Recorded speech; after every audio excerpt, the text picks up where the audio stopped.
Bakit ganun? Bakit ang hirap maunawaan ng mga bagay na minsan hindi mo alam kung totoo ba o sadyang naglalaro lang sa isipan mo ang lahat? Tila ba isang laro na dapat lagi kang panalo? Kasi kapag natalo ka, pwede kang masaktan. Pero kagaya ng isang laro, dapat lumaban ka. Dahil kung susuko ka kaagad, di ka mananalo. Magiging talunan ka sa tadhanang nakalaan para sa buhay mo.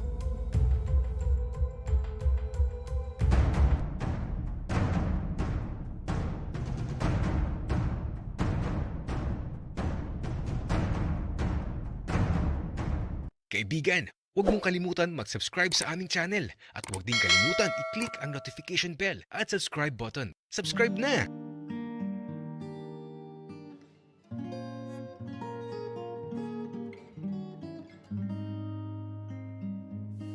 Nakakapanibago si Miguel. Bigla siyang naging malambing at aba. Sa hapagkainan, pinaglagay pa niya ako ng kanin sa plato ko.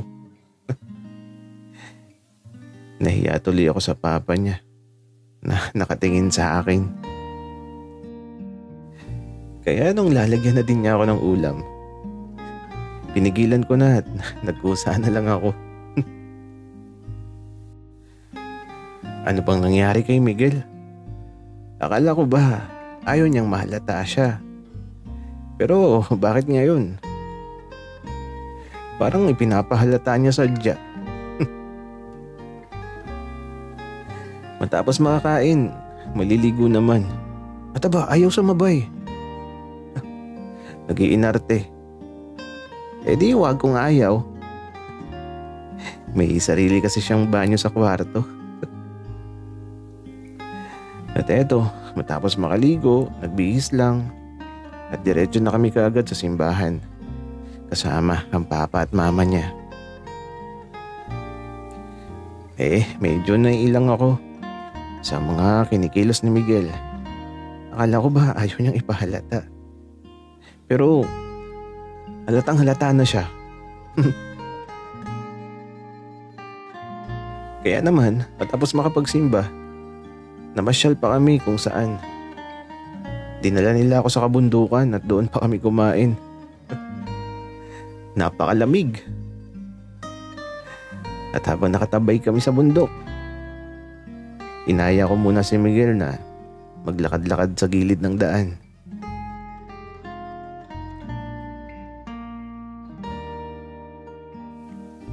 Hoy, Miguel, umayos ka nga. Mahalata ka ng papa mo, bahala ka. Hayaan mo na siya, Tito Berto. Bukay ko to at wala akong pakialam kung mahalata niya ako. Wow. Ang tapang mo naman, Miguel. Pero baka naman alam na ng papa mo. Kaya ganyan ka. Umamin ka na ata sa kanya eh. Tito Berto, alam mo, sabi ni Papa, kung saan ako masaya, di niya ako pipigilan. Kasi ginawa din naman daw niya yung mga bagay na nagpapasaya sa kanya. Kaya gawin ko lang din daw ang gusto ko. Okay. Gets ko na, Miguel. Ibig sabihin pala, nag-out ka na, kaya ganyan ka. Tito Berto, hindi pa. Basta, masaya lang ako. Nako, Miguel. Pagbalik mo sa eskwelahan pababantayan kitang mabuti. Baka mamaya pagpalit mo ako. Tito Berto, alam mo, bakit naman kita ipagpapalit? Alam ko naman na wala na akong mahanap na kagaya mo. Miguel, ikaw ba? Pinapakilig mo ba ako? Kapag nanggigil talaga ako sa'yo, nako, umayos ka. Malamig pa naman dito at madaming damuhan. Tito Berto, ikaw ang umayos, baka isumbong kita kay Papa. Miguel, ikaw nako talaga, Pero anong oras pala tayo uwi sa Maynila? Tito Berto, mamaya siguro pagbalik sa bahay. Baka diretso umalis na din tayo. Ah, ganun ba? Siguradong gagabihin tayo, pero wag kang magalala. Ako ang bahala sa'yo, Miguel. Tito Berto, pag-uwi natin sa Maynila. Paano na ako? Aalis ka ba? Oo, aalis ako. Kasi may mga tanim ako sa bukid, pero huwag kang mag-alala. Magkikita pa naman tayo ulit Magkikita nga ulit tayo, Tito Berto. Pero napakatagal pa noon. Miguel, ano ka ba? Huwag kang mainip. At saka baka kapag lagi tayong magkasama naku. Baka magsawa ka. Tito Berto, nalulungkot na ako kaagad.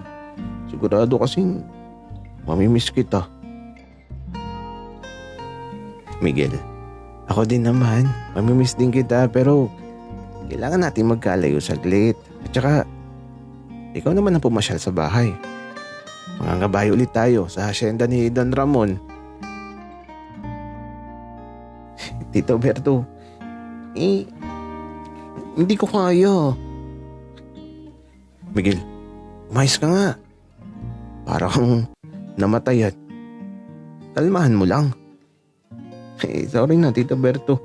Tara na nga bumalik. Baka hinahanap na tayo nila mama at papa.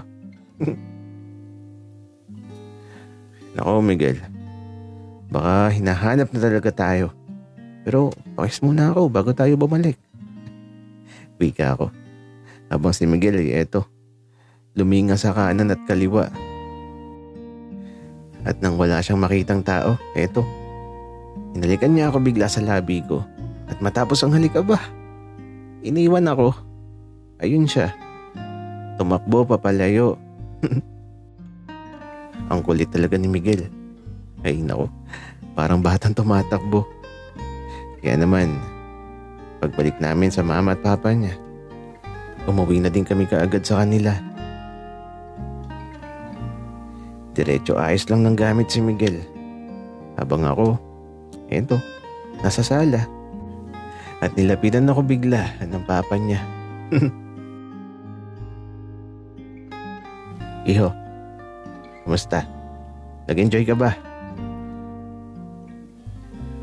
Opo, sir. Sobrang nag-enjoy po talaga ako. Iho, masyado kang formal. Dito na lang ang itawag mo sa akin at saka babalik ka ha. Gusto ulit kita makita kasi alam mo, ngayon ko lang nakitang masayang anak ko. At ayaw kong masaktan yan. Sige po, tito. Babalik po ako. May pakiusap lang ako sa iyo, iho. Alam ko namang maunawaan mo. Kasi ganito yon. Parang gusto ka ata ng anak ko. Okay lang ba? Tito, kailan niyo pa nalaman na kakaiba si Miguel? Iho, maliit pa lang siya. Alam ko na. Ayaw niya ng baril na laruan. Gusto niya Barbie. So ayun, total. Wala naman akong anak na babae. Tanggap ko na siya. Grabe. Pero sige po, tito, kung tanggap niyo naman po pala ang sitwasyon, makakaasa po kayo na hindi ko sasaktan si Miguel. Pangako po. Matapos kong sabihin yun, niyakap niya ako ng mahigpit. At matapos ang mga yakap, di ko maipaliwanag yung pakiramdam ko. Basta masaya ako. Sobrang saya. Papa, alis na kami. Bika naman ni Miguel na aba. Halatang nag-skincare muna. Sige anak, mag-ingat kayo. Bika ng papa ni Miguel. Kaya sa paglisan namin sa tahanan nila, tila ba Sang-ayon sa kagustuhan namin ni Miguel ang lahat. Bakit ganun? Bakit parang walang tutol? Wala bang kokontra? Kung meron man, hindi ako papayag na mangyari yun.